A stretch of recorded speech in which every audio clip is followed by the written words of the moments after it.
Dry groove appeared on the Zandvoort circuit as Q3 approached. Everyone had been on intermediates for Q1 and Q2. Alex Albon had been superb. Lando Norris had been superb. Max Verstappen had been there or thereabouts. But in Q3, after barrier damage incurred by Williams Logan Sargent and Ferrari Charles Leclerc had been repaired, in Q3 there was a dry groove, and it was a new set of soft red Pirelli slick tyres for everyone. It was a shootout. Red Bull's Max Verstappen, of course, the national hero, the local hero, came out onto the circuit just before McLaren's Lando Norris, his most likely challenger. Nice to be able to say that these days. And Max it was who was quickest, went purple in Sector 1. But then almost immediately, Lando responded by going a tenth quicker in Sector 1. He had the purple. What would happen over the remainder of the lap? Well, over the remainder of the lap, it was kind of no contest. Sectors 2 and 3, Max Verstappen had the serious advantage. And Lando Norris, by his own admission, backed away a little bit, didn't get the best from the car, and had to settle for a front row grid position. Still an excellent result for McLaren alongside Max. For me, it was a showdown between one of the great short corner drivers doing what he does really well under pressure when it really matters, when there's a little bit of dampness still off the dry groove. He's got to get the car in early. He's got to load the car at the correct rate, and his rates of input have to be as near perfect as any human being can do it. And for me, that's what Max Verstappen did on those last two sectors. I've got to say, though, in defense of Lando, that those last two sectors both contained DRS sections, and of course we've known all year how good the Red Bull is when it comes to opening the rear wing and using DRS, and it was no different today. So before we go on then, let's just press pause and have a look at the effectiveness of DRS on the various cars here at Zandvoort. And it was perhaps more sharply in focus here than at any circuit we've had this year, because the speed trap, top speed, maximum speed, was 93, 95 meters before turn 1, the Tarzan hairpin, right at terminal velocity. Great place to have the speed trap, obviously. And there was also a trap across the start-finish line about 200 meters before the speed trap. And it was quite interesting, I think, to see how much the various cars gained speed between the start-finish line and the speed trap. Let's have a look at that table now. So they haven't come into the picture yet in terms of this video, but Williams Logan Sargent, who did crash very early on in Q3, great job though to get into Q3, picked up 10 kilometers an hour between the start-finish line and terminal velocity. This is just with the car sitting there with the DRS open. Max Verstappen, very effective in the Red Bull, picked up 9 kilometers an hour. Now there's been a lot of talk about Red Bull pick up more speed with the DRS. In other words, the DRS is more effective than any other car on the grid. But I think today, maybe it's just the development of other cars since initial top speeds were looked at the beginning of the year. But right now, Red Bull kind of in the middle of what is very, very good, just behind Williams, you could say. And there's Ferrari picking up exactly the same amount on Carlos Sainz's car, 9 kilometers an hour. Slightly different, of course, for them, because they're not carrying anything like as much or generating anything like as much downforce. And because of that, they have less drag. And because of that, they're going to pick up more speed with DRS open. So we need to build that proviso in, and in certainly comparing between one teammate and another, we should also bear in mind that maybe they're running different front flap levels as well, something that can be adjusted during qualifying. So 9 kilometers an hour improvement for Red Bull. Sergio Perez 8 kilometers an hour, so we know that's about the number. And then Oscar Piastri and Lando Norris picking up 8 and 7, so not far behind, but just a little bit. They're just a tad advantage for Red Bull, and that would have added up a little bit through sectors 2 and 3 in the Max Verstappen versus Lando Norris battle shootout for the pole at Zandvoort. While we're on that list, look at Aston Martin. Not very impressive. 6 kilometers an hour only they picked up between start-finish line and terminal velocity. And look, and here, this really tells a story about Mercedes. We've been going on, and Mercedes go on about how small their operating window is for the tyre temperature and getting the tyres absolutely right. They can fall off the edge very quickly. And today, as I kind of predicted yesterday, and as the signs looked yesterday, it was George Russell that got the best of the car. He can throw the car around a little bit more than Lewis Hamilton, who lost confidence in FP3 today on intermediates when the track was damp. He had a few moments, didn't really feel confident in the car, and it was George getting on top of the car that had a lot more confidence, and he got a lot out of that Mercedes, as much out of the Mercedes I think as anybody could have got on the planet Earth going into qualifying or in qualifying in Q3. But look at the problem Mercedes have in the effectiveness of their DRS. Now again, you can't really compare like with like here, because you've got to take into account how much downforce Mercedes are running in order to get the car to work in terms of porpoising and various other things and how they generate their downforce. But look at that. George Russell only picking up 3 kilometers an hour between the start-finish line and terminal velocity, compared with Max Verstappen, who's got an unbelievably efficient car aerodynamically, picking up 9 kilometers an hour. And just to put that into context, let's have a look at the speed trap times that they're doing. This is at terminal velocity just before braking into the Tarzan hairpin, as I like to call it, turn 1, as everybody else calls it these days. Ferrari, as I say, not generating much downforce around Zandvoort, and that surely is their problem. They can't get the tyres to work.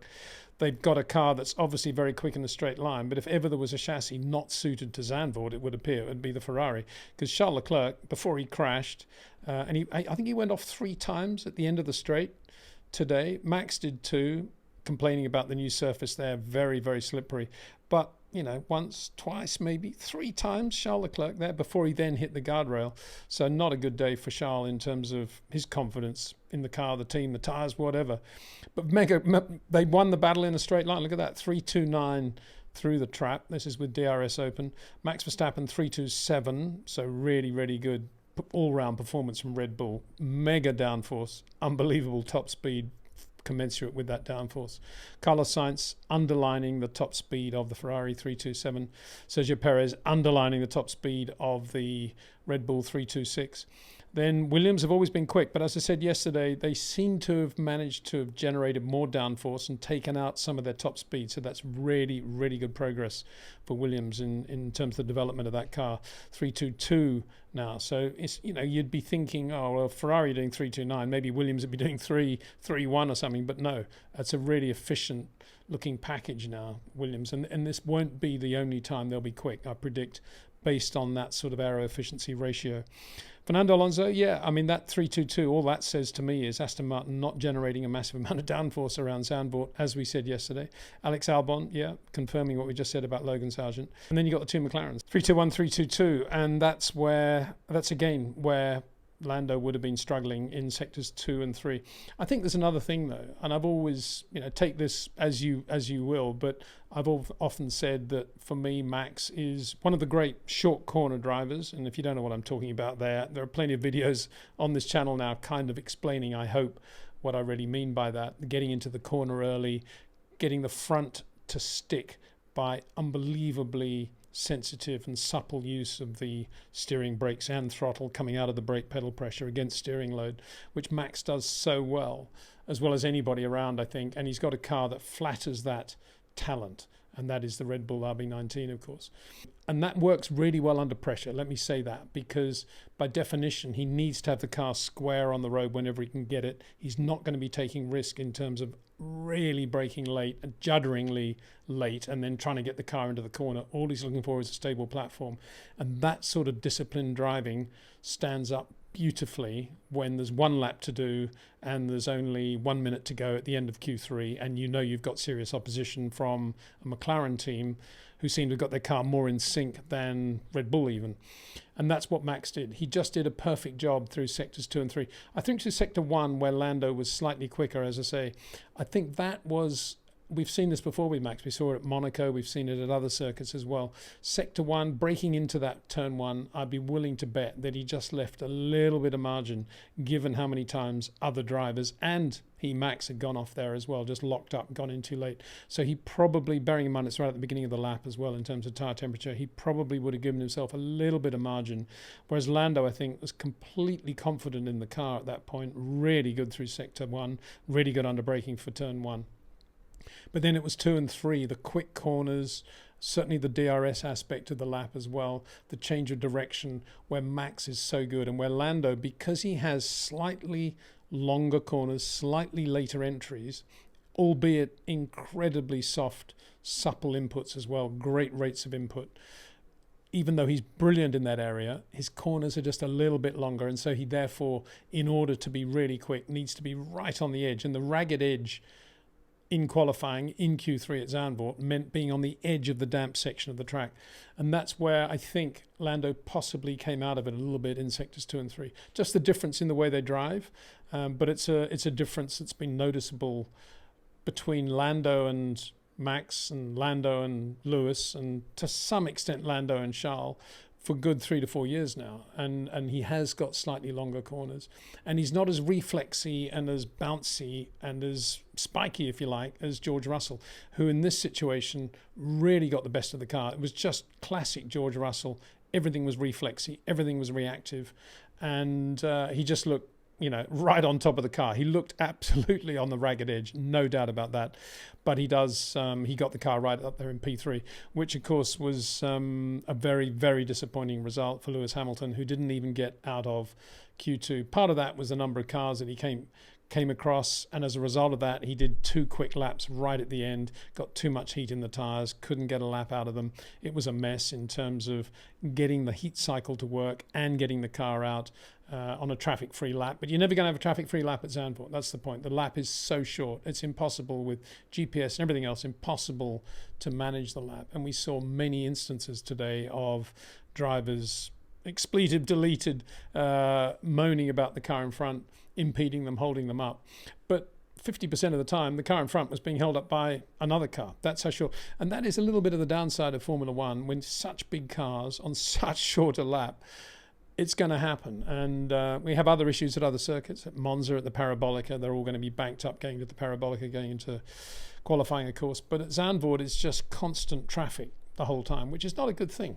But, if you've got enormous Grand Prix car, as these are today, Grand Prix cars, then, do we really want to have situations where it's just constant traffic all the time? By which I don't mean close racing. I mean in qualifying, just slow cars holding up quick cars. Different in the race tomorrow, but difficult to overtake, of course. So George Russell P3, Alex Albon superb for Williams. As I say, the car looking really good. Alex got the best from it, I think. Logan Sargent also really good job, got into Q3. Second a lap slower than Alex, but nonetheless very good. To be a second a lap slower than Alex in Q3 around Zandvoort, and then dropped it at the kink between Tarzan and Hunzerug. Can I say those words? Have I got to say turn 1 and turn 3, whatever it was? Whatever they call it now. But yeah, good job by Logan Sargent. And then we saw the best from Fernando Alonso in Q2 and Q3, I think.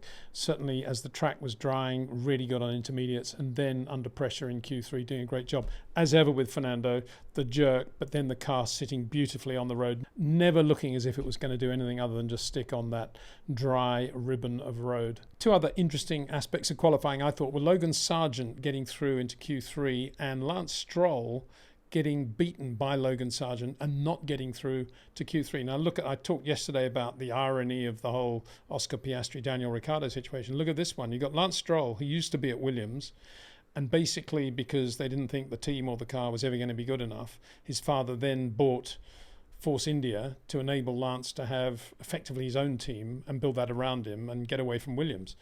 And here's the Williams driver who's like Lance, his father's, I guess, helping with the budget to get him into the Williams, actually out-qualifying Lance in the Williams. There's some irony for you. And the other one was the arrival of Liam Lawson in Formula One. I put a tweet out at the start before FP3 when it was wet, saying looking forward to seeing Liam driving in the wet because his car control is brilliant. And I still stand by that. If you look at the results, it wasn't an outstanding debut day for Liam Lawson. Difficult ask. I mean, it's not as if he's getting in on a Friday and he's finding his feet. He's getting in the wet in FP3, and then he's going straight into qualifying where, one mistake and you're out. So what he did in the wet, he went pretty well, actually. I mean, when he was out on wets, he was sort of doing Lance Stroll times. And then when they went to intermediates, he got kind of swallowed in the rush and the traffic. I guess he was spending quite a lot of time looking in his mirrors towards the end of that session.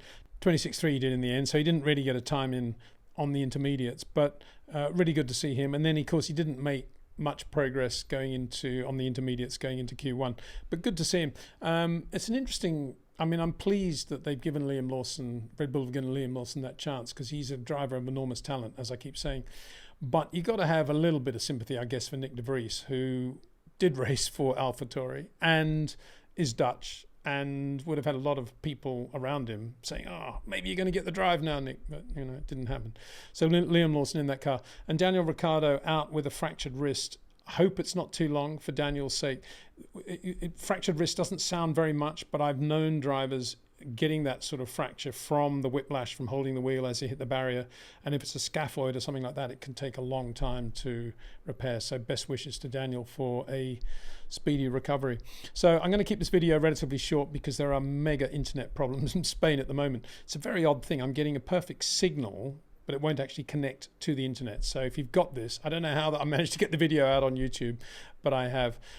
So we'll see what happens tomorrow. More variables to come into play tomorrow. Interesting grid, very interesting grid. George Russell v Lando Norris is going to be one of the battles of the day, I think.